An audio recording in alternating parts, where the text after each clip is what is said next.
Now, while many of you think you know the history of Arkansas, there's a new documentary coming out this month that looks to change that.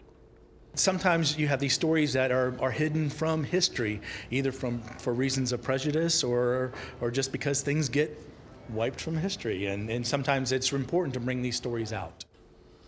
Well, it's a story that started more than 100 years ago. In 1923, a white woman was shot, but before she died, she named a black man as her shooter. That led to the killing of 2 black men, and the remaining tension in the town led citizens to drive out the black community. 4029's Lykyra Banks introduces us to the filmmaker of Catcher, Breaking the Code of Silence.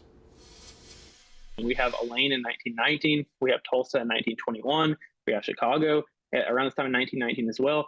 It's a story seen too many times throughout American history.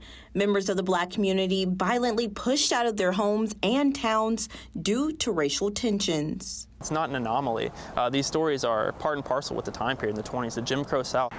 But the story of a racial cleansing in Catcher, Arkansas often goes untold. One of the most shocking things is how, I don't want to say covered up, but how the story's been suppressed in many ways. University of Arkansas instructor Michael Anthony spent 3 years studying the incident in Catcher, Arkansas. This is Effie Latimer. She is the one that was 23 years old at the time that she was killed. He says Latimer died from a gunshot wound. Her neighbor is actually the one that finds the body early that morning. The story goes from her perspective. She comes upon the body, she finds this brutal murder scene, at which point she shockingly finds Effie still breathing, and she comes to just enough to say, "Son Bettis shot me." Son Bettis was found, captured, and placed on death row. This is 2 days before he was put in the electric chair. You can only imagine, obviously, the terror and the shock of what's going on to him and what he's probably feeling in this moment. But he wasn't the only victim.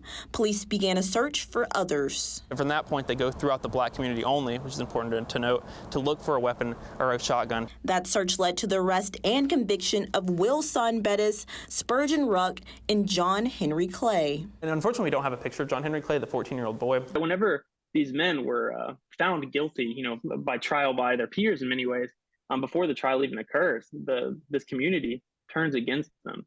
They try to pull them out of the jail that night after they're found associated as suspects with this murder, to lynch them. But Anthony says they weren't able to do that, instead turning their anger to a new group. From that point, we really see the white community members turn instead to the only people they can get their hands on, which are the remaining black community members. In a matter of hours, a once thriving community was changed forever.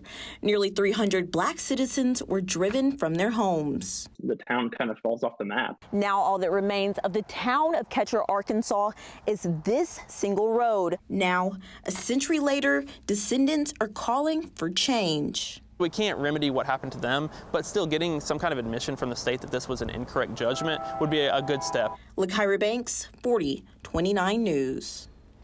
And Catcher, Breaking the Code of Silence is part of the Fort Smith International Film Festival's Black History Month celebration. That film premieres February 10th, 6 p.m. at the King Opera House in Van Buren.